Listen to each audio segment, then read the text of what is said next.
que l'enseignement menait à tout, en particulier à l'écriture, du fait de la nature de cette profession. Et à la retraite, même avant la retraite, j'ai eu envie de faire partager certaines de mes expériences de la vie avec des proches, avec des compatriotes. Parce que j'estime que quand on le peut, il faut partager certaines expériences pour aider d'autres éventuellement à faire face à certains écueils de la vie.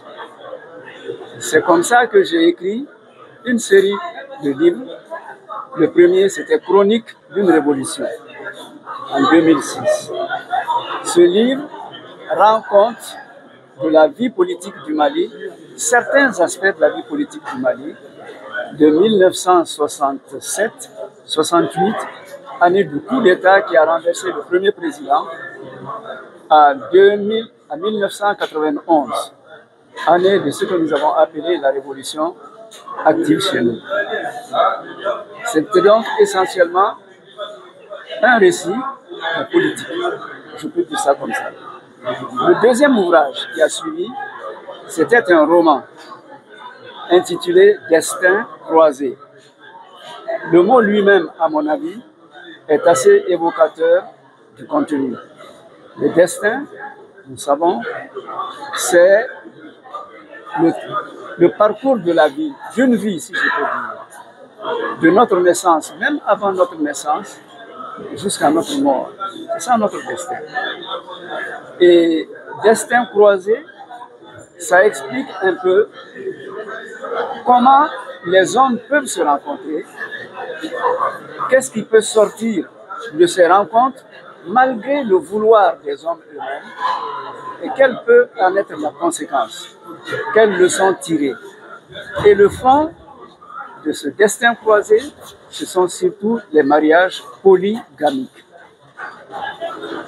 Je parle donc de notre société traditionnelle, de notre éducation traditionnelle, de l'évolution de cette éducation traditionnelle, et je parle en même temps de l'éducation, l'enseignement, les syndicats, etc. Tout ça, c'est la vie que j'ai tirée dans mon parcours professionnel. Et maintenant, après Destin croisé, j'ai écrit Le Parjure. Le Parjure, c'est un ouvrage théâtral. Et le Parjure rend compte des comportements de certains responsables politiques qui s'accrochent au pouvoir même après l'expiration de leur mandat. Ils le font pour des raisons objectives qu'on peut comprendre, mais qui sont toujours condamnables. C'est ça le Parjure. Maintenant, après le Parjure, il y a le Virus, ce livre qui nous a réunis ce matin. Virus, c'est un récit romancé, c'est une chronique romancée qui traduit la survenue de deux occurrences sanitaires. Occurrences sanitaires, ce sont des mots de l'UNESCO même, ou de l'OMS. Et ces deux occurrences sanitaires, il s'agit de Ebola et de Covid-19, qui ont fait des ravages dans nos sociétés. Et ces ravages, je résume, sont dus non seulement à la nature même de ces virus-là, mais également aux défectuosités de la gestion qu'on en a faite. Quand je dis on, je parle de toutes les branches de notre société, les responsables, les décideurs, les hommes de santé, la simple population, les communautés qui sont branchées sur certaines de nos traditions qui sont contraires pour gérer efficacement des occurrences sanitaires comme Ebola et comme la Covid-19. Donc voilà un peu ce que j'ai fait jusqu'à présent. Et je souhaite par rapport à virus en particulier que les bonnes leçons soient tirées par rapport aux gestions qu'on en a faites. Ce qui m'a motivé, ce sont les drames sociaux que j'ai vus. J'ai vu beaucoup de drames sociaux causés par virus. Des drames qui sont dus, à mon avis, qui sont dus à nos mauvais comportements. Vous savez, je résume, nous sommes dans un environnement. Nous sommes dans un écosystème, comme on dit. Cet environnement, cet écosystème-là, il faut le préserver.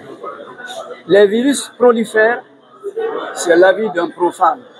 Mais je pense que les virus prolifèrent parce que l'environnement est mal géré, mal tenu.